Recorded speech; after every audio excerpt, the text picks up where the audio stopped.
চট করে ঢুকে গেল Realme 12, যেটা এতদিন আমাদের অপেক্ষায় ছিল। Realme 10 এর পর থেকে Realme 11, 12 কোন সিরিজই মার্কেটে ছিল না, বাট একদম ঠিকঠাক চট করে আপার মতো ঢুকলো Realme 12। এবং কনফিগারেশন থেকে শুরু করে যা যা আছে সবকিছু আজকে আপনাদের সামনে তুলে ধরবো। খারাপ সাইড, ভালো সাইড, যা যা আছে ইচ অ্যান্ড এভরিথিং দেখতে থাকুন।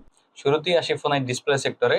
ডিসপ্লেতে আছে 6.67 ইঞ্চি 120 হার্জের এফএইচডি প্লাস রেজুলেশনের অ্যামোলেড প্যানেলের ডিসপ্লে। আপনি ইন ডিসপ্লে ফিঙ্গারপ্রিন্ট থাকছে অ্যাভেলেবেল, এবং ফিঙ্গারপ্রিন্ট স্ক্যানারটা আমার কাছে যথেষ্ট ঠিকঠাক পজিশনই মনে হয়েছে, এবং ফিঙ্গারপ্রিন্ট স্ক্যানারটা খুবই ফাস্ট।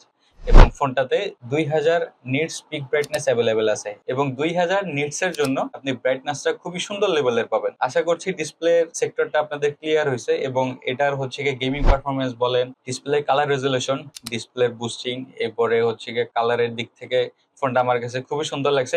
একটা 30,000 টাকার ফোনে ডিসপ্লে যেরকম হওয়ার কথা ওই রকমই আছে। আদার্স যে ফোনগুলো ছিল ওগুলো থেকে ডিসপ্লে পারফরমেন্সটা খুবই সুন্দর, অনেক বেটার একটা আউটপুট পাবেন ডিসপ্লে থেকে। এখন আসি ফোনের ক্যামেরা সেক্টরে। এটার মেইন শুটার হচ্ছে গিয়ে সোনির LYT 600, এবং 50 মেগাপিক্সেলের লেন্স, মারাত্মক একটা লেন্স বলা যায়।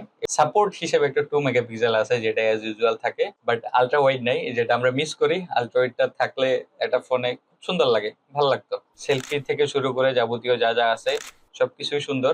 সেলফিটার হচ্ছে গিয়ে কালার বুস্ট সুন্দর আছে। রিয়েলমি শুরু থেকে যে চিরচেনা একটা টোন ছিল সেটা এই ফোনটাতে অবভিয়াসলি অ্যাভেলেবেল আছে। Ready to upload FB Instagram, তো এরকম ভাবেই একটু মোটামুটি কালারটা থাকে, এডিট নাও করা লাগতে পারে, সবকিছুই সুন্দর লাগবে। আচ্ছা, 5000 mAh এর ব্যাটারি অ্যাভেলেবেল আছে, এবং ইনবক্সে 80 ওয়াটের চার্জার আমরা পাইতেছি, যেটা 30,000 টাকার ফোন আমরা কখনোই এর আগে পাই নাই। এবং এটা সব থেকে একটা ভালো সাইড, একটা 80 ওয়াটের চার্জার থেকে চার্জ হইতে মাত্র খুবই কম সময় লাগবে, এবং এটা সব থেকে একটা বেনিফিট। যারা রাফ অ্যান্ড টাফ ইউজ করেন তাদের জন্য 80 ওয়াটের এই সাপোর্টটা খুবই কাজে লাগবে। নর্মালি 30,000 টাকার ফোনে 80 ওয়াটের চার্জার আমরা অ্যাভেলেবেল কখনোই পাই নাই। 45 ওয়াট বা 67 ওয়াটের চার্জার অ্যাভেলেবেল পাইছি, এবং এইটার বক্সের ভিতরে 80 ওয়াটের চার্জার পাবেন।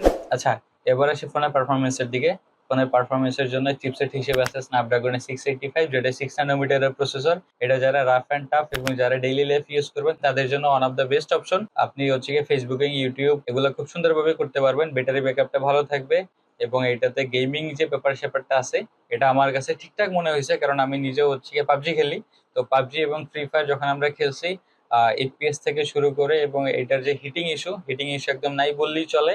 আমার কাছে one of the best option মনে হয়েছে। আপনারা হচ্ছে গিয়ে পারফরমেন্সের দিক থেকে আশা করি কোনো কমতি পাবেন না, বাট একটা স্যাড পার্ট আছে, যেটা হচ্ছে গিয়া ফোনটাতে একটা সিম, একটা মেমোরি কার্ড ইউজ করতে পারবেন, কারণ দুইটা সিম এবং হচ্ছে এক্সট্রা একটা মেমোরি কার্ড ইউজ করার কোনো অপশন নাই। বাট এটার 256 জিবি স্টোরেজ ইনবিল্ড আছে, তো আশা করছি এক্সট্রা মেমোরি কার্ড ইউজ করার প্রয়োজন আপনাদের দরকার হবে না। 8 জিবি র্যাম অ্যাভেলেবেল পাচ্ছেন।